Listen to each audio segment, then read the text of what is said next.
Anyway, my name is Van Wood, and I'm the chosen chairperson here. It's my pleasure to introduce our panelists. Indeed, we have a distinguished panel group. You have the session agenda there, so what I'm going to do is I just want to make a couple of comments to begin with about the session, which is entitled Pedagogical Skills as a Drive the Teaching Learning Process.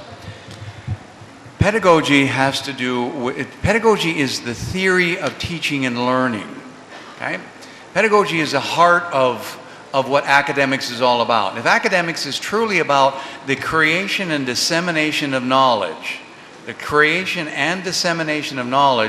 you're not going to get there without an understanding of pedagogy.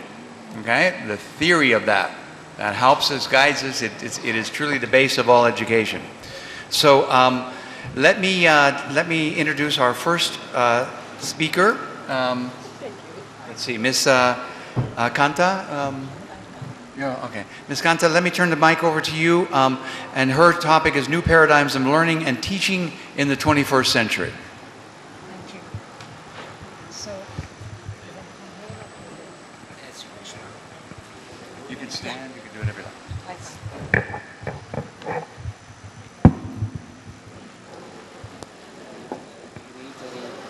Technical assistance there?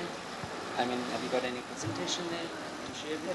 friends, it's a real pleasure and an honor to be here, and I take this opportunity to express my sincere thanks to honorable chairpersons, distinguished guests, and all members of the education fraternity, and of course all those who have contributed to this long journey that began with 6 students and has now culminated in something like 50,000 students spread across India.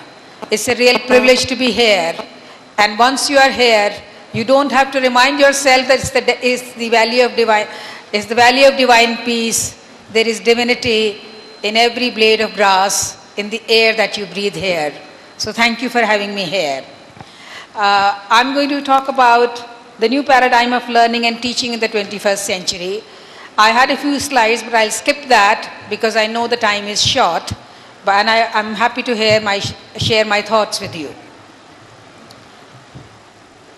Will Durant, an eminent American philosopher and historian, had said, "Education is the transmission of civilization." These 5 words by Will Durant sum up the whole purpose and aim of education.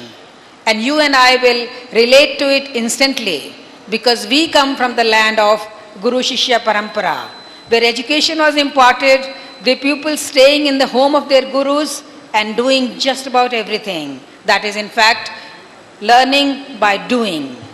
If we agree that education is the transmission of civilizations, you can surely stretch your imaginations to comprehend what a mammoth task it is, and what a mission you have, and what a grand responsibility you actually have, almost like Prometheus bringing fire from heaven for the benefit of the humankind.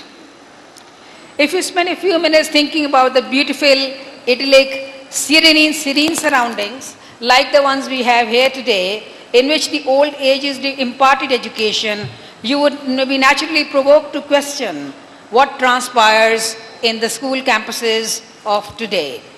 Times have changed, and yet the call is the same.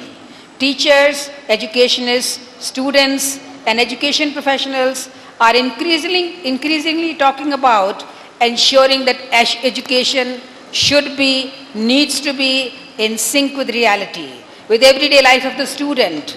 It has to be holistic, meaningful, and impactful. Teaching learning can no longer be confined to the 4 walls of a classroom. We as teachers either bring the world into the classroom or give the students the freedom to experience learning outside the classroom. In this new flat world, technology continues to play a vital role in education. It is estimated that in this century alone, technology would have advanced by some 200,000 years. Against this backdrop of reality, where the students are constantly embracing change, like all citizens right across the globe, the 19th century model of education, which was designed, conceived, and structured in the economic environment of the Industrial Revolution does not hold a strong ground any longer. It has to make way for the 21st century digital revolution-led model of learning and teaching. We as educationists and teachers often take a lot of solace from blaming the examination system. We keep on saying, and I'm equally guilty of saying that our examination system promotes rote learning. But if we just spend a little time looking at the other face of the janus, that is the curriculum, the pedagogy, the learning outcomes, the objectives, then you actually come to realize by just looking at it one layer deeper that the entire design of the curriculum actually promotes rote learning. And that clearly demonstrates why even today so many of our college pass-outs are not truly employable. And that is a constant complaint from the industry. While I do not underestimate the significance of big inventions, discoveries and developments like that of the printing press, like introduction of the public education, or even big things like relativity theory that I know very little about, I believe that technology is the new god of education.